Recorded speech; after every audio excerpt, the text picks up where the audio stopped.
Os pastores são ungidos. Aquele que recebe a Jesus são ungidos, são separados, são consagrados. Ungidos, não toqueis nos meus ungidos. Tem um pastor chamado David Wilkerson. Ele é o pastor de uma igreja lá em Nova York. Uma igreja chamada Times Square. Ele escreveu aquele livro aí, Entre a Cruz e o Punhal. Já leu esse livro? Já. Já. Olha, ele fala assim, ele amplifica o sentido desse versículo. Não toqueis nos meus ungidos. Ele fala assim, cuidado ao tocar no meu ungido. Você corre perigo. Isso custará muito caro. É isso que está querendo dizer. Não toqueis nos meus ungidos. Cuidado. Cuidado ao tocar no ungido de Deus. Você corre perigo. Isso eu acho que está muito caro. Aí alguém pode estar pensando aqui, mas eu nunca bati, eu nunca apedrejei, eu nunca soquei um ungido de Deus. Eu creio que não tem aqui. Mas alguém pode estar falando, mas eu não fiz isso. Eu também não conheço ninguém que tenha batido no rosto de uma pessoa ungida. Alguém conhece? Deve ter, né? Mas ai desse. Não toquei no meu ungido.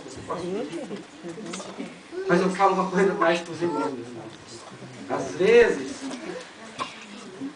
palavras elas ferem mais do que tapas e socos, sabe? Às vezes, palavras elas ferem mais do que uma agressão física. Você pode não tocar no ungido com o teu corpo fisicamente, mas e as tuas palavras? Às vezes, palavras machucam mais do que muitos tapas, do que uma surra. Às vezes, palavras elas ferem, elas matam. Olha só, eu escrevi aqui, não deu tempo de... depois eu vou ler um poema. Vou ler um poema para os irmãos.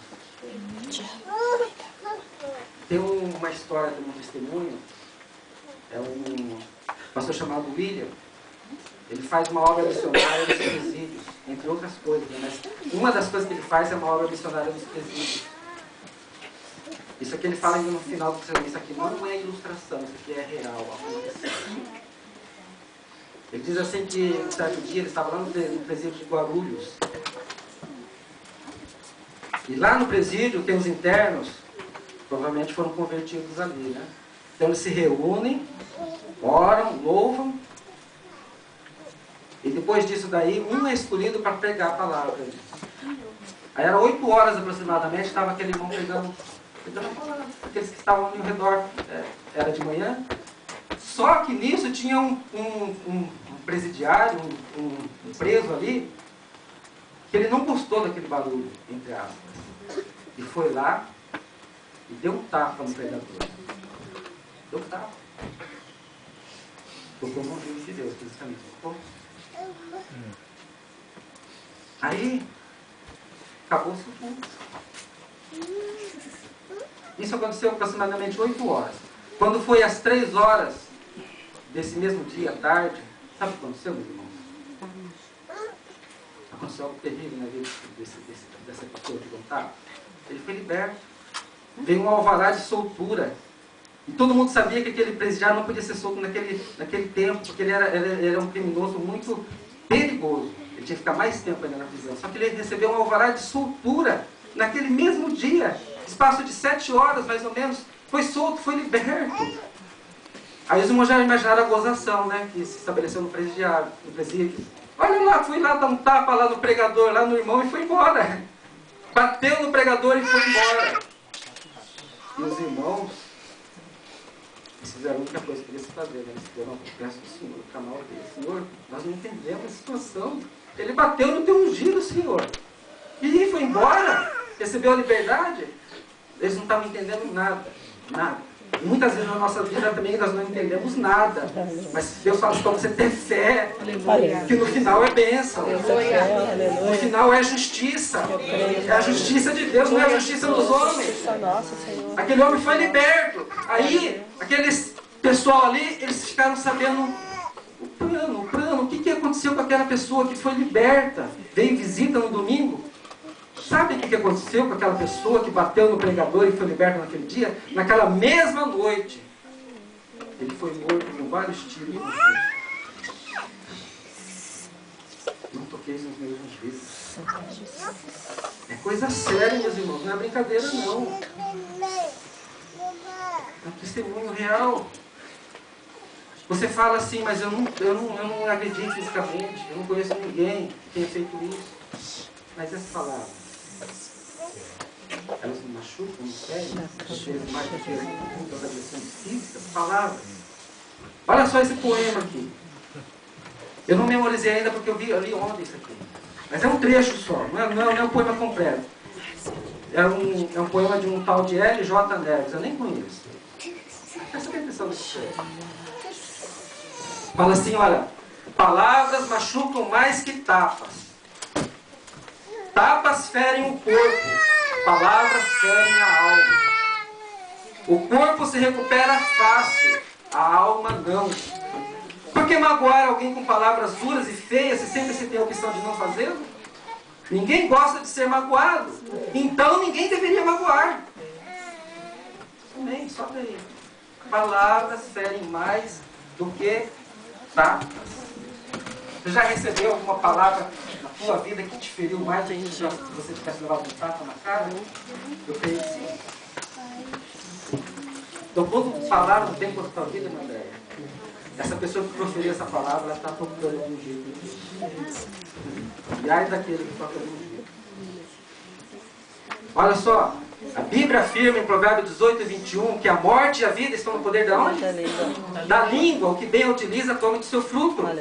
Provérbios 15:1 fala assim, olha, a resposta branda desvia o furor, mas a palavra dura suscita ira. E mais ainda, o maior prejudicado pelo mau uso das palavras é a própria pessoa que faz mau uso delas. Provérbios 13:3 fala assim, o que guarda a sua boca conserva a sua alma, mas o que abre muito os seus lábios se destrói. Se destrói. Provérbios 17:28 fala assim, que até um tolo, o que é um tolo? Tolo é uma pessoa insensata, é um burro. Até um tolo, até uma pessoa insensata, até um burro, ele é considerado sábio, inteligente, se ele ficar o quê? Calado. Ficar calado. Muitas vezes, meus irmãos, é melhor ficar calado do que falar bobagem. Aí, pela palavra de Deus, você é inteligente, você é sábio. Provérbios 17:28. Agora, uma coisa mais séria, uma advertência mais séria, vem do próprio Jesus Cristo. Eu vou ler aqui porque está na nova tradução da linguagem de hoje, que é uma linguagem direta. Olha só, Mateus 12:36 e 37. O que ele fala a respeito daquilo que sai da nossa boca? Ele fala assim, eu afirmo a vocês, que no dia do juízo, cada pessoa vai prestar contas de toda palavra inútil, frívolo, falou. Cada pessoa. E o irmão José veio aqui, pregou e falou assim que esse julgamento vai ser público, não é, irmão José? Público. No versículo 37 ele fala assim, porque as suas palavras vão servir para julgar se você é inocente ou culpado. Pelas suas palavras você vai ser condenado ou você vai ser inocentado. Pelas suas palavras. Palavras inúteis. O que você anda falando nesse momento de crise? Murmuração, reclamação?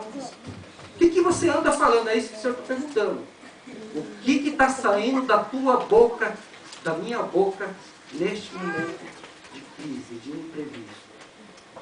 Sejam agradáveis as palavras da minha boca, nesse que o salmista fala, agradáveis. Não é palavra inútil. O que está saindo da tua boca? Amém? Momento de crise, não é momento de você procurar um culpado. No momento de crise é você tomar a atitude correta. E qual que é a atitude correta nesse texto?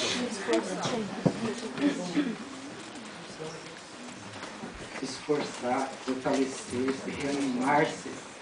Não é que o Davi fez?